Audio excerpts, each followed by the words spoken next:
Good morning. Happy birthday to you. Yes, you. I want to wish you a happy birthday. Enjoy it today to the fullest. It's your day to shine. It's your day to be brighter than you ever were.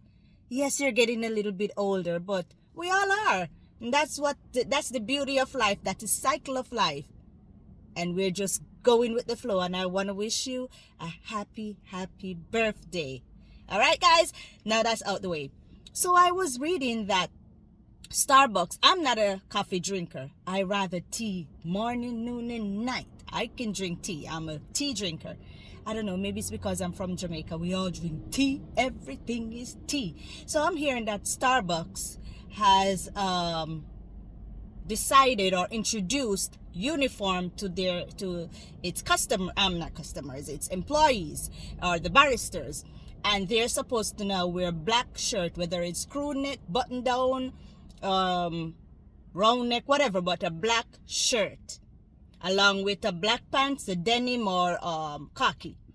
However, they'll wear their iconic apron, the green iconic apron over that clothes.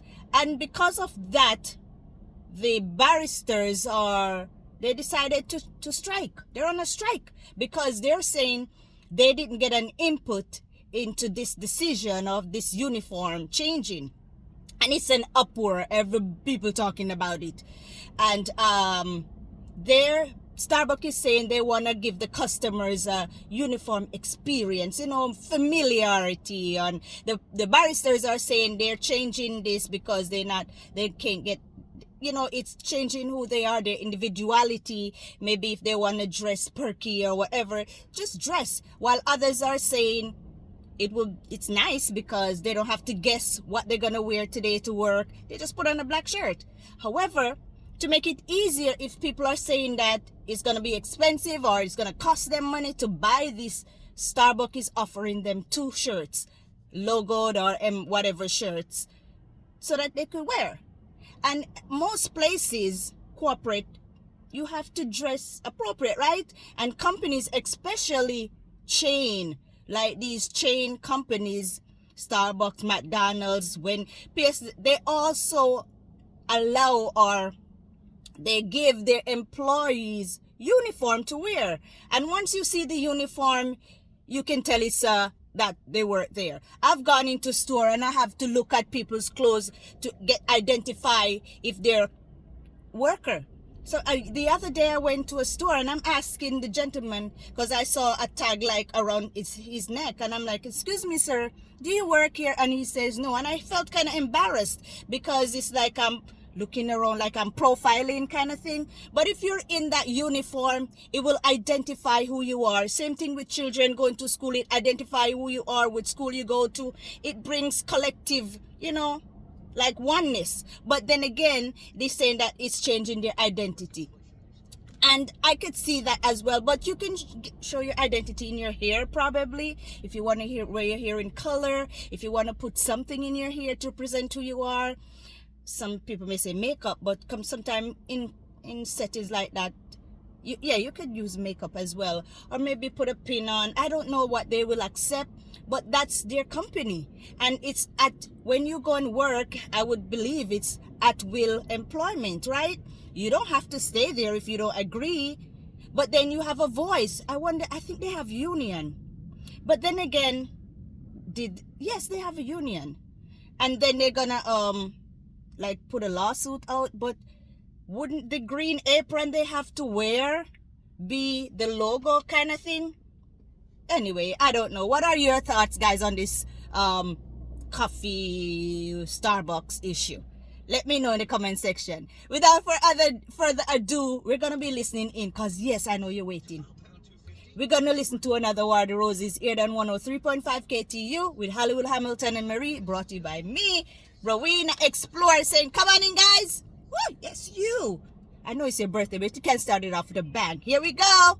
War of the Roses. What's happening in your life? Gosh, where do I start? I am calling because I think, or I'm pretty sure actually, that I have been framed as being a cheater to my family by my brother. James, who's gay. I'm reading the letter that you submitted to Marie and I to get on the show, and has something to do with not only your brother who's gay, but now your fiance. Tell us a little bit about your fiance. Okay, well, his name is James. He's my ex-fiance now. Oh. Okay. We were together for about 3 years. Yeah. He was always like a little feminine, just a little like metrosexual kind of, but I really didn't mind it for the most part. Okay. 3 weeks ago, Beth gets a call from her angry mother, demanding her to come over to the house right now. So Beth goes over to the mom's house immediately. Yeah. Rushed over. Tell me if I'm wrong here. You walk into the house, your mom wants to see you right away, and as soon as you walk through the house, you see Jonathan, your brother, and your ex-fiancé, James, on a couch, kind of hugging it out, consoling each other. Your mom screaming at you, calling you a cheater, and how could you do this to the family? And then Jonathan throws his phone at her, and she opens up the phone, and there's a bunch of texts that aren't yours, you're stating, emails that aren't yours, of you communicating with another man cheating behind James's back. Yeah, and I was very confused. And suddenly my brother, Jonathan, who I'm like not really close with, but he throws his phone at me, and it's all the stuff that's supposedly from me to another man, looking like I had like some sort of affair, and it was all fake. Wow. All right. So, and it says here in the letter that your fiance is very close to the family, very close, because you're the one, he introduced those two together. Well, did you explain, hey, I don't know what's happening here, but those are not my texts? Did you lay it all out for them? On Maria, I really tried to defend myself, but they were all so mad at me that nobody would listen. So they didn't believe you. Just had their mind, yeah. Your own mother took your brother's side, though, and not your side. Kicked her out of the house. The fiance's side. Right? Kicked her out of the house, and she hasn't spoke to the family in over 3 months. Oh, my goodness. So she hasn't even spoken to them. They won't take her calls or anything. Wow. She's called now wanting us to find out who the brother, Jonathan, sends the roses to. What is her relationship? Wait a minute, do you think your brother had a crush on your fiance and wanted to break the two of you up? Yeah, I mean, my brother and my ex-fiance had become very close, and really, I just can't. I don't know. Now looking back, I'm so sorry, I feel Beth. Man, so you had no idea James was gay. Actually, seems a little suspicious. Wow. All right. So she just wants. Okay. So it goes on in the letter, and let's get on with the call. It goes on in the letter. She needs closure. She needs closure. Nobody's returning her calls. The family has shunned her. Over something she had anything to do with. Never was cheating. So we're gonna call. I guess we're gonna call Jonathan, the brother, now, and we're gonna find out who he sends the roses to. It's hard to believe, though, that she doesn't know anything about those texts. And what the text says, cheating text? Because how would it get on your phone? Something is going on. Something Beth is not telling us either. Hi, I'm calling for Jonathan. This is him. Hi, Jonathan. How are you? My name is Marie, and I'm calling from redroses.com. We're a flower company, and as a promotional vehicle, we give away a dozen long stem roses, and your name is who we chose this week, so congratulations. Congratulations, Jonathan. Who are you? A flower My company. name is Marie. I work for redroses.com, and we are giving you a dozen long stem roses today. So congratulations, Jonathan. The only thing I like flowers. I have a special person I want to give it to. you have somebody in mind. That's great. Ooh. Who do you want to have them? I would like you to send it to this beautiful, cute cupcake. His name is James. James. Wonderful. And what do you want to say on the card? Because we'll attach a card. I want to say to James, I love knowing you. Oh, okay. And now what do you want to say to your sister? What? Your sister, Beth. What would you like to say to her? What do you mean? Well, it was her cupcake first, and then you kind of stole the cupcake. You know, your sister, she was engaged to Jonathan. James, and then you kind of swoop in like a catty housewife from New Jersey and steal her fiance and cause problems with the family and accuse her of being a cheater, when I think at Peru we all Both see of that them. you're the Both of one them. that's the And that- hoe. yes. You said that, Marie. Excuse me. Who are you?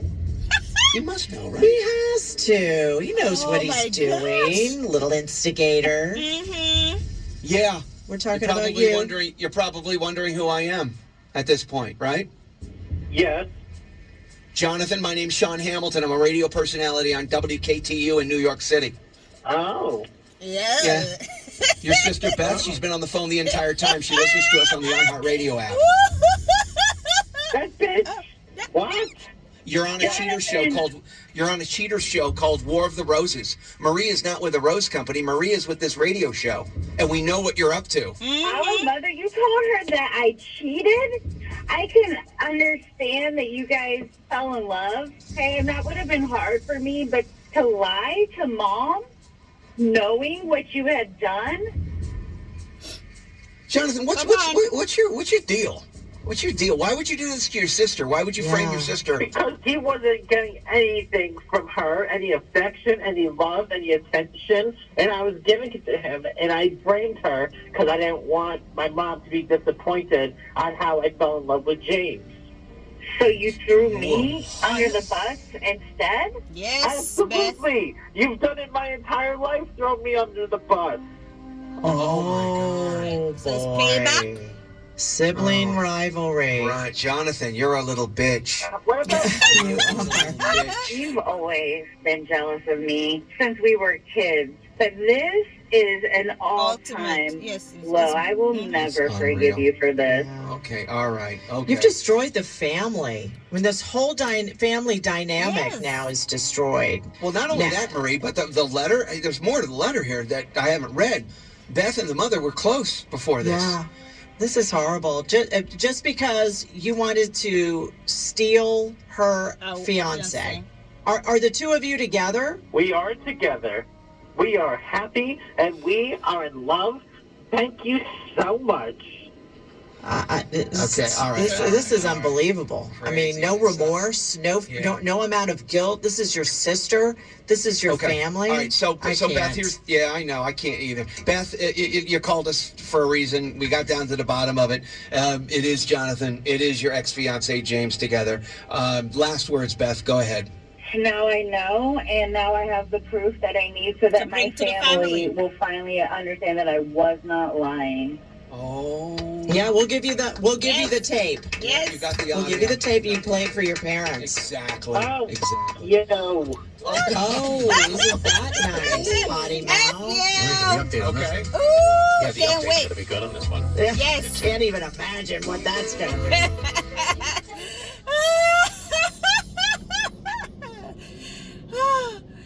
James, Jonathan, Beth. What a mess. This is a horrible one. So you mean to tell me Jonathan, the brother, fell in love with James, the husband per se. Not the husband, because they weren't married yet. Think ex-fiance. And because Jonathan, the brother, loved James, he cooped up this blame. He not blackmail. What's the other term? He just deceived the family by blaming Beth, that Beth cheated. But how did they find those text messages on Beth's phone? How did it get? Unless Jonathan stole Beth's phone and do all of that nonsense, or sending messages to Beth with a different phone pretending to be someone that he's not, like another man. Oh my goodness. And the family didn't give her due process. They just blame her right out. Because James, the instigator, not James, Jonathan, the instigator, keep blaming and say, yes, you know how they become when they wanted to, well, how people are when they wanted to really blame you. They find everything to create some kind of distrust, because they're gonna say, oh, remember the day when you went to the store? You didn't go to no. It builds some kind of contentious distrust in your mind to say, oh yes, probably that happened. James and Jonathan now together. Now Beth has the proof she needs to take back to the family to say Jonathan is the culprit. Jonathan is the one who broke the family apart. Jonathan is the one to be blamed. And he, as you see, he didn't have any remorse. He didn't say, oh, I'm so sorry. No, he said, you bitch. He said, we're happily married with his cupcake, James. Yes. So anyway, that's how the cookie crumble. That's how it crumbles. Let me know what you think about this War of the Roses. They're going to be doing updates later on. I will let you know what it is. But right now, I just want to say thank you for joining me today. It's Friday, guys. I want you to go out there and have fun, enjoy. I hope this turn of event for Beth will bring that family back together, or will give her that relationship she so desired with her family and with her mother, because they said they were close. Anyway, all the best to you guys. Go out there, have fun, enjoy your birthday. Yes, you enjoy to the fullest. Take care, guys. Have a great weekend ahead. Go out there and make memories. Stay blessed and be productive today. See ya. Bye. And remember to subscribe to my channel, Rowena Explores with a Z. Until then, we'll see you on Monday. Bye, guys.